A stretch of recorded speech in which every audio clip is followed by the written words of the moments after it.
रहीम। अस्सलाम वालेकुम नाजरीन, आप यूट्यूब चैनल देख रहे हैं, मैं इमरान खान हूँ। नाजरीन, आज बहुत इम्पॉर्टेंट दिन है गिलगित बल्तिस्तान के शहरियों के लिए, क्योंकि वहाँ इलेक्शन हो रहा है। 24 नशस्तों के ऊपर वोटिंग होगी आज, और गिलगित बल्तिस्तान के इलेक्शन को चोरी करने का मुकम्मल बंदोबस्त तो कर लिया गया। यानी आज दिन है अवाम के इम्तिहान का कि गिलगित बल्तिस्तान के लोग अपने मैंडेट की हिफाजत किस तरीके से करते हैं। क्योंकि पाकिस्तान तहरीक इंसाफ के लिए इम्कानात बहुत कम छोड़े गए हैं, ना उनका कोई इंतखाबी निशान है, ना उनके पास कोई हुकूमत है।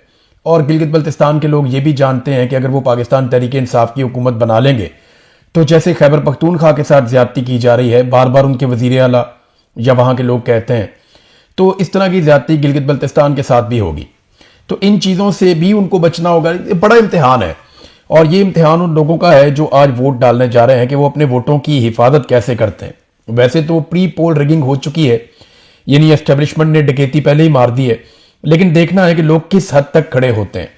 खालिद खुर्शीद जो पाकिस्तान तहरीक इंसाफ के बड़े अहम मेंबर हैं, इमरान खान साहब के बड़े वफादार साथियों में से एक हैं, उन्होंने एक बड़े खतरे की निशानदेही की है। मैं वो खतरा पहले आपके सामने रख देता हूं इस इलेक्शन के हवाले से। उन्होंने कहा, जी मुझे हटाकर जो हुकूमत बनाई गई थी गिलगित बल्तिस्तान में, उस हुकूमत ने गिलगित बल्तिस्तान के पहाड़ बेचे हैं, जमीनों पर भी 10% का कट मारा है, और अब इनका प्लान बहुत खतरनाक है। अगर नून लीग या पीपल्स पार्टी में से किसी की हुकूमत बनती है तो ये गिलगित बल्तिस्तान में इतने बड़े पैमाने पर लूट मार करेंगे कि लोग पंजाब की लूट मार को भूल जाएंगे जो ये गिलगित बल्तिस्तान में करने जा रहे हैं। देखिए, असल मामला तो वसाइल पे कब्जे का है। अगर वसाइल पे काबिज हो जाते हैं मुकम्मल तौर पर गिलगित बल्तिस्तान के, और वहाँ की जो हुकूमत बनाई जाती है वो कठपुतली हुकूमत जो जो उनसे एस्टेब्लिशमेंट मांगती है वो उन्हें दे देते हैं, तो गिलगित बल्तिस्तान के लोग कई दहाइयों तक परेशान रहेंगे जब तक कि उनकी अपनी कोई अवामी हुकूमत आके इन चीज़ों को रिवर्स ना करे। और वैसे भी मैं आपको ये बात बताऊं, जहां पे आकर एस्टेब्लिशमेंट के लोग बैठ जाएं फिर उन्हें हुकूमतें नहीं उठा सकती, वो उठते ही नहीं है, वो किसी चीज़ को नहीं छोड़ते। नादरीन, गिलगित बल्तिस्तान में इलेक्शन से पहले जो पाकिस्तान के कौमी मीडिया पर खबरें चली उसके मुताबिक इंटरनेट सर्विस जो है वो अचानक बंद हो गई है, और अब गिलगित बल्तिस्तान में इंटरनेट मुयसर नहीं है। देखिए, ये पाकिस्तान में इलेक्शन करवाने का तरीकाकार है। अभी यहाँ बरतानिया में मैंने एक दिन एक वोट डाला था, इंटरनेट बिल्कुल ठीक चल रहा था, बहुत सारे लोग आ रहे थे, वो फेस्टिविटी की तरह था, और लोग बड़े पैमाने पर आकर वोट डाल रहे थे। बहुत फैसिलिटेट किया गया था गवर्नमेंट की जानिब से, और बड़ा अप्रिशिएट करते थे, बड़ा वेलकमिंग किस्म का माहौल था, और कोई वोट चोरी भी नहीं हुआ। लेकिन यहाँ पाकिस्तान में इलेक्शन की पहचान ये है कि इलेक्शन से पहले मारधाड़, छापे, गिरफ्तारियां और रियासती जबर का एक सिलसिला शुरू हो जाता है। कागजात नामजदगी छीन लो, इंतखाबी निशान छीन लो, वोटर लिस्टें तब्दील कर दो, और झूठे नारे, वादे, बहुत सारा कुछ होता है। और फिर फाइनली ये होता है कि इंटरनेट बंद हो जाता है, फिर मोबाइल फोन अचानक बंद हो जाता है, और फिर पूरा रिजल्ट तब्दील हो जाता है। ये पाकिस्तान में इलेक्शन का लेटेस्ट मॉडल है। वैसे तो हमेशा से पाकिस्तान में धांधली होती आई है, लेकिन जितना ये निज़ाम आज नंगा है, इससे पहले कभी इस लेवल तक ये निज़ाम नंगा नहीं था। बहरहाल 24 हल्कों में आज क्या होता है ये आज शाम तक हमें पता चल जाएगा। अब आ जाए नाजरीन कश्मीर की तरफ, जहां पे हालात लगातार जो है वो खराब होते चले जा रहे हैं। सबसे पहले मैं आपको एक शौकत नवाज मीर साहब का एक स्टेटमेंट सुनवाता हूं, जो उन्होंने एक ऑडियो बयान जारी किया। वो सुनाना आपको जरूरी है ताकि आपको सिचुएशन की संगीनी का अंदाजा हो जाए। ये आप सुनिए। बिस्मिल्लाहिर्रहमानिर्रहीम। मैं शौकत नवाज मीर, मेंबर जम्मू कश्मीर ज्वाइंट अवामी एक्शन कमेटी, आज इंतहाई नाजुक हालात में रियासत भर की अवाम, बिलखसूस ओवरसीज कश्मीरियों से मुखातिब हूँ। हम एक बार फिर रियासत और रियासी इदारों को बावर करवाना चाहते हैं कि हमारी तहरीक बुनियादी इंसानी जरूरियात के लिए है। हम दो मौक़िफ़ रखते हैं कि न हम किसी मुल्क, अदारा और न ही किसी फर्द के खिलाफ हैं। हमारी पुरअमन जद्दोजहद को दहशत गर्दी से जोड़ना जुल्म अजीम और अक़वाम मुत्तहिदा के चार्टर की खिलाफ वर्जी है। मैं इस वक्त इस ऑडियो के जरिए मुखातिब हूँ क्योंकि इस वक्त हमें इंटरनेट की सहूलत मुयसर नहीं है। मेरी गिरफ्तारी के मुताल्लिक झूठी और बेबुनियाद खबरें फैलाई जा रही हैं, जबकि मैं इस वक्त महफूज मुकाम पर जम्मू कश्मीर ज्वाइंट अवामी एक्शन कमेटी के तमाम कोर मेंबर के साथ मुसलसल राब्ता में हूँ, और हम बाहमी मुशावरत के अमल से गुजर रहे हैं। रावलाकोट में हमारे सीनियर रहनुमा शाहजेब हबीब शहीद के रेंजर की तरफ से बेईमाना कत्ल के बाद की पैदा शुदा सूरत हाल के बायस पूरी रियासत लॉकडाउन हो चुकी है, बल्कि मैं कहूंगा कि हुकूमत ने खुद खौफ व हरास पैदा करके रियासत को लॉकडाउन करने में रियासत की आवाम की मदद की है। जम्मू कश्मीर ज्वाइंट अवामी एक्शन कमेटी के कोर मेंबर सरदार उमर नजीर कश्मीरी और बाकी कोर मेंबरान ने रावला कोर्ट से ताजा एलामिया जारी कर दिया है, जिसके मुताबिक पुंछ डिवीजन में लॉकडाउन कर दिया गया है। इंशाअल्लाह 9 जून की सुबह मीरपुर डिवीजन से तारीख साज और बानतीजा लांग का आगाज कर दिया जाएगा। मेरी रियासत के अवाम से मुनज़्ज़म, मुत्तहिद और चाको चौबंद रहने की अपील है। रियासती जबर इंशाअल्लाह अपने मंतकी अंजाम को पहुंचेगा। बहुत जल्द इस तारीख साज लॉन्ग मार्च की बदौलत रियासत में खुशहाली का आगाज होगा। बहुत बहुत शुक्रिया। ये आपने शौकत नवाज मीर को सुना। अभी जो बहुत मकबूल रहनुमा है इस तहरीक के, ज्वाइंट अवामी एक्शन कमेटी के, वो हैं उमर नज़ीर कश्मीरी, जिन्हें गोली लगी है, बल्कि उनको गोलियां लगी हैं। अभी उनकी सेहत के बारे में कुछ कंफर्म इतलात नहीं है, लेकिन उनकी एक वीडियो सामने आई है। उस वीडियो के, वो तकरीबन 7 मिनट की वीडियो है, उसमें बहुत सारी बातें उन्होंने की हैं, लेकिन मैं उसका एक हिस्सा आपको सुनवाना चाहूंगा ताकि आपको आइडिया हो जाए कि मामला कितना संगीन है और पाकिस्तान के इदारे इस संगीनी को समझ नहीं पा रहे। क्योंकि जब बंदूक आपके हाथ में होती है तो आपकी अकल पूरी तरह काम नहीं करती। तो ये सुनिए कि उमर नज़ीर कश्मीरी क्या कह रहे हैं, गौर से सुनिए आप। अगर आप हमें पुरअमन आवाम को कुचलेंगे, यहाँ पे स्ट्रेट फॉरवर्ड करेंगे, तो हम किसी सूरत आपको ये इजाज़त नहीं देंगे कि आप यहाँ की आवाम को कुचले और यहाँ से वापस चले जाएं। और यकीनन मैं इस वक्त हुकूमत से ये मुतालबा करूँगा और लोकल एडमिनिस्ट्रेशन से कि अगर आप इन चीज़ों को बचाना चाहते हैं, एक तो हमारे मुतालबात फिलफोर पूरे किए जाएँ, कोई उस पर कम्प्रोमाइज़ नहीं होगा। आप जितनी मर्जी शाखें कर लें, हम आगे बढ़ेंगे, मजीद आगे बढ़ेंगे। ये किसी सूरत नहीं हो सकता कि हम आप इस जबर की वजह से खामोश हो जाएं। तो मैं मुतलबा करूँगा कि अगर आप यहाँ पे चीज़ों को आगे बढ़ाना चाहते हैं, पीसफुली बढ़ाना चाहते हैं, यहाँ पर जितनी भी बैरूनी फोर्सेज हैं जिन्होंने हमारी रियासत पे हमला किया, यहाँ की नत्ते वहाँ पे हमला किया, उनको फौरी तौर पर यहाँ से बेदखल किया जाए। अगर आप उनको बेदखल नहीं करते तो यहाँ से एक जंग का आगाज हो जाएगा जिसको समेटना आपके लिए आसान नहीं होगा। शुक्रिया। वो अपने हमारे कोर कमेटी के मेंबरान का जो भी आपको लायमत देंगे उसको फॉलो करें। जी जनाब, वो ये कह रहे हैं फिर यहाँ से जंग का आगाज हो जाएगा। हालात की संगीनी का आप अंदाजा कर सकते हैं। अब इनकी जमात के ऊपर पाबंदी लगा दी गई और इसको कलअदम करार दे दिया गया कि जनाब इसके साथ तो बात ही नहीं हो सकती, है तो एक जत्था है और ये तो दहशतगर्द है, कलअदम तंजीम है। लेकिन इससे पहले इनसे बात भी हो रही थी, इनको सुप्रीम कोर्ट में भी बुलाया जा रहा था, इनको इलेक्शन लड़ने की दावतें भी दी जा रही थी। ये हम सारा सुन रहे थे। जो फैसल राठौर साहब हैं, जिन्हें बनाया गया है आजाद कश्मीर का वजीर आजम, वो आज क्या स्टेटमेंट दे रहे हैं और कल क्या स्टेटमेंट दे रहे थे, मैं हैरान हो रहा हूं उनके स्टेटमेंट पढ़ के। यानी एक दिन के अंदर उन्होंने 3 अलग अलग किस्म के स्टेटमेंट दिए हैं। मैं अहमद फरहाद साहब का एक स्टेटमेंट पढ़ रहा था और उसके बाद फिर मैंने चेक किया तो वाकई मुझे लगा कि वो ठीक कह रहे हैं कि वजीर आजम आजाद कश्मीर फैसल राठौर की 3 मुख्तलिफ जगहों पर गुफ्तगू एक दिन के अंदर बिल्कुल अलग अलग थी।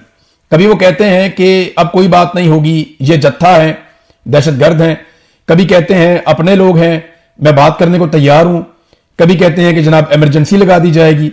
तो उनकी बॉडी लैंग्वेज भी पूरी तरह से कंट्रोल में नहीं है, वो काफी खराब दिखाई देती है। यानी भी समझ आ रही है कि ये फैसले उनके अपने नहीं है, वो एक ताबेदार अर्दली का किरदार अदा कर रहे हैं। जो उन्हें कहा जाता है वो बिल्कुल उसी तरह करते हैं और इसी तरह का तबसरा जो है वो अहमद फरहाद साहब ने किया है। और बात ठीक है क्योंकि वो कश्मीरी है, वो समझते हैं इन मामलात को। फैसल मुमताज राठौर को वजीर आजम बनाया गया तो इस शख्स की राय बिल्कुल बदल गई। हालांकि शुरू में इसकी राय इसी कमेटी के बारे में, या जिसको कहते हैं ज्वाइंट अवामी एक्शन कमेटी, इसके बारे में बिल्कुल मुख्तलिफ थी। यहां पे कुछ हमारे दोस्त हैं जर्नलिस्ट, उन्होंने इसके ऊपर थोड़ी सी तहकीकात की है। अब उन तहकीकात के मुताबिक अगर आप सुने तो पहले फैसल राठौर साहब, इनके बारे में जो वजीर आजम बने हुए हैं आजाद कश्मीर के, वो इसी अवामी ज्वाइंट एक्शन कमेटी के बारे में क्या कहते थे और इनके मुतालबात के बारे में क्या कहते थे, जरा ये आप सुनिए। इसमें वसीम मलिक साहब ने और रिजवान गलज़ई साहब ने भी बड़ा अच्छा काम किया, लेकिन आप ये सुने जरा। ये जो मुआहदा जिस पे दस्तखत हुए हैं वफाकी हुकूमत के और हमारी क़यादत के और हमारे, ये अब मुआहदा मैं समझता हूँ कि पत्थर पे लकीर बन चुका है। और अगर किसी ने भी इसको सबोटाज करने की कोशिश की या इस पे अमल दरामद ना करने की कोशिश की तो मैं समझता हूँ कि उसके लिए ये मुश्किलात पैदा हो जाएंगी, चाहे वो पीपल्स पार्टी हो, चाहे वो नून लीग हो।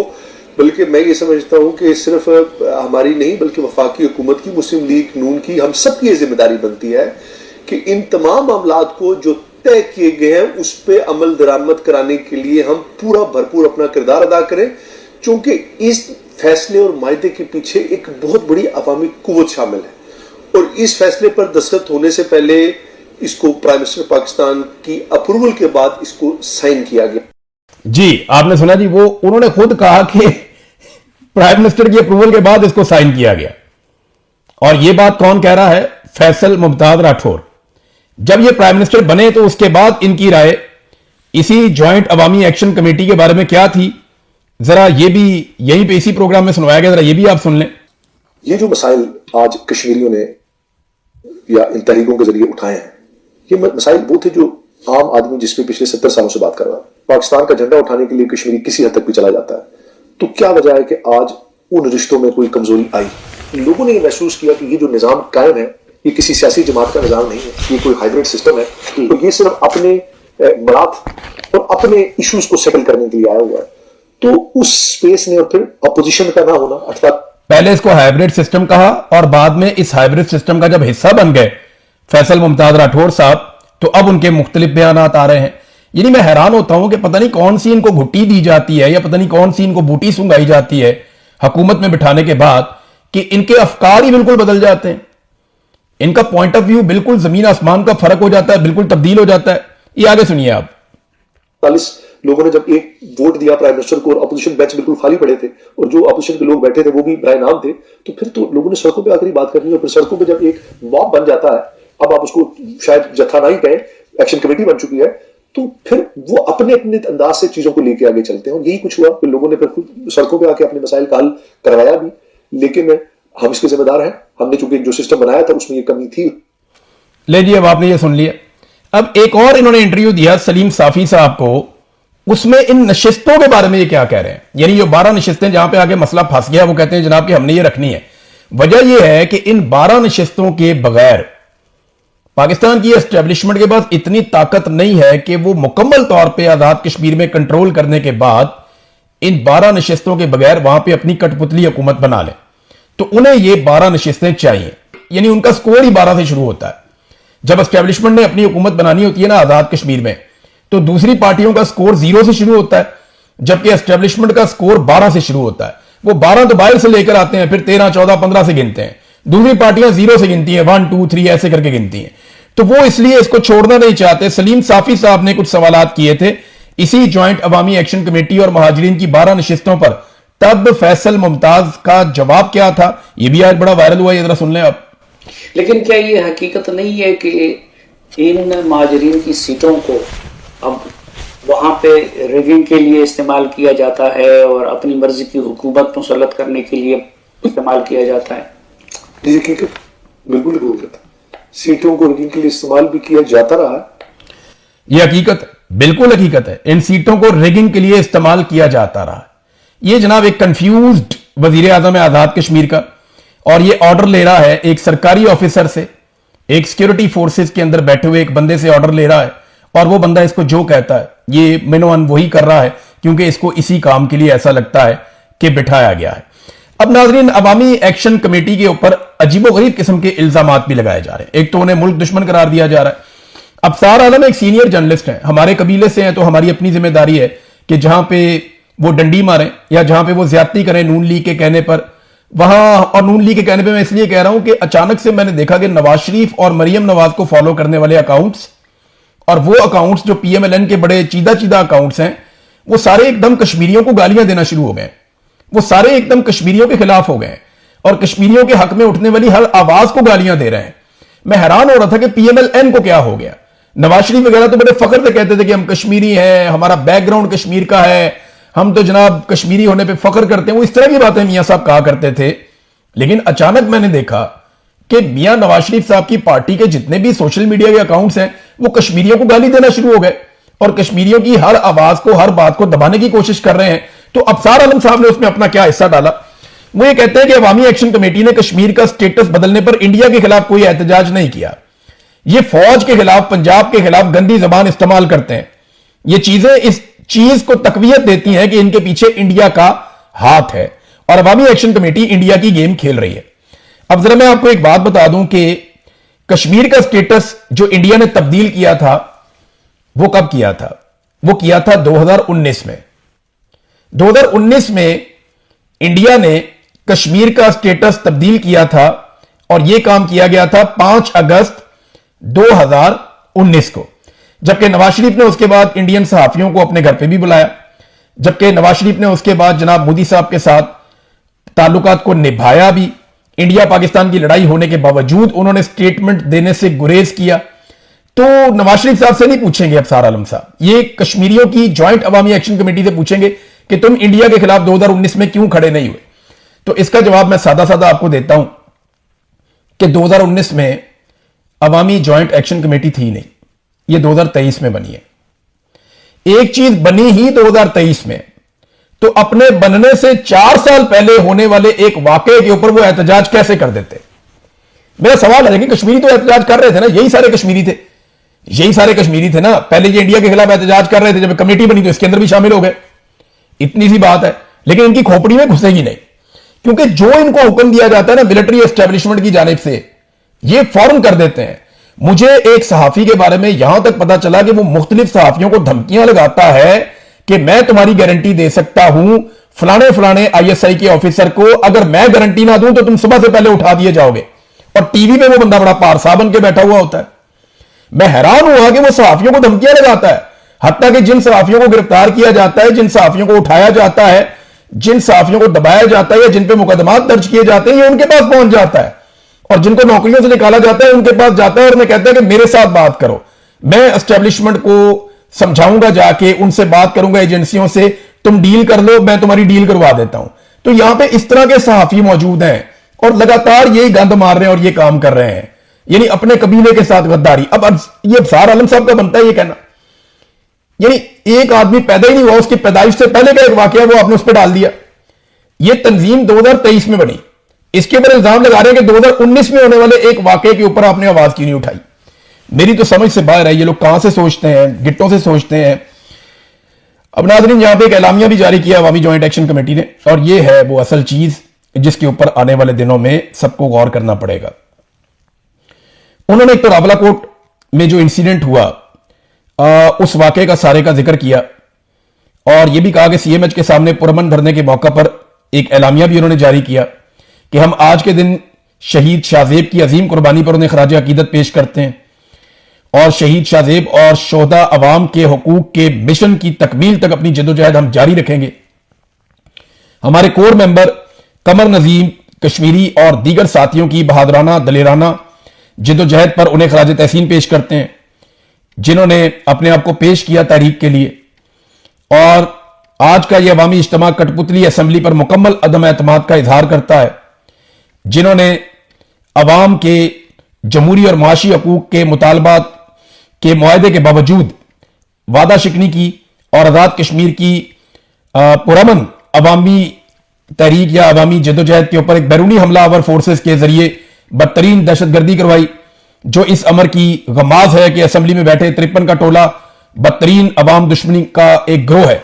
अब नाज़रीन, ये अल्फाज बड़े तकलीफ दें कि जिसमें ये अल्फाज बोले जाते हैं ना कि पुरअमन अवाम पर बैरूनी हमला आवर फोर्सेस के जरिए बदतरीन दहशतगर्दी करवाई।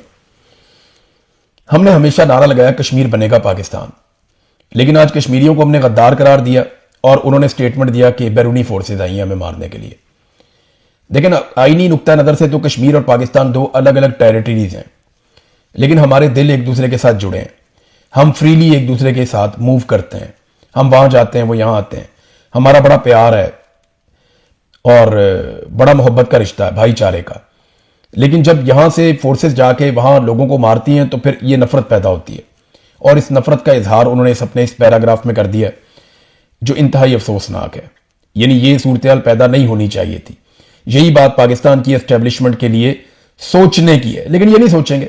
ये सिर्फ अपना मफाद सोचते हैं, अपनी एक्सटेंशन, अपना इस्तिस्ना, अपने कारोबार, अपने मामलात, अपने इक्तदार का तूल, अपनी मर्जी से बनाई गई कठपुतली हुकूमतें, दुनिया के अंदर अपने ताल्लुकात, बैरून मुल्क अपने बच्चों की तालीम, अपने महफूज टिकाने, ये इन चीज़ों से बाहर नहीं आ सकते। बहुत छोटी सोच है।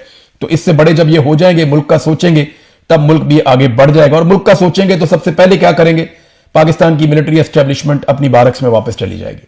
जब भी मुल्क का सोचेंगे सबसे पहले वो ये सोचेंगे कि जनाब सिविलियन हमसे बहुत बेहतर हैं, وہ ہم سے زیادہ ذہین ہے, وہ ہم سے زیادہ بہتر ہیں, وہ ہم سے زیادہ محب وطن ہے, وہ زیادہ بہتر جانتے ہیں پاکستان کیسے چلانا ہے, لہذا پاکستان ان کے حوالے کر دیا جائے. ناظرین, انہوں نے ایک ایف آئی آر کا مطالبہ بھی کر دیا اور یہ بھی کہا پورے کشمیر میں لاک ڈاؤن جو ہے وہ کر دیا گیا ہے اور وہ جاری رہے گا, اور 12 بجے سے پورے آزاد کشمیر میں پہیہ جام اور شٹر ڈاؤن کا اعلان بھی کر دیا گیا. اور مظفر آباد لانگ مارچ کے شیڈول کے مطابق انہوں نے کہا جی اس کو ہم جاری رکھیں گے, اور ساتھ ہی ساتھ انہوں نے کچھ اور مطالبات کیے حکومت کے حوالے سے, اور کچھ مطالبات ایسے بھی سامنے آ رہے ہیں کہ جن میں آزاد کشمیر کی حکومت کو اور ان کے وزراء کو جو ذمہ دار ہیں ان پہ ایف آئی آر کر کے ان کو عہدوں سے بھی ہٹایا جائے.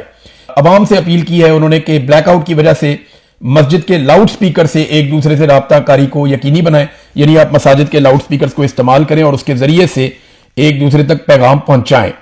ناظرین, ایک نجم سیٹھی نے خبر دی ہے, خبر انٹرسٹنگ ہے, میں صرف خبر آپ کو سنا دیتا ہوں, باقی اس کے اوپر تبصرہ پھر ہم کرتے رہیں گے بعد میں بھی.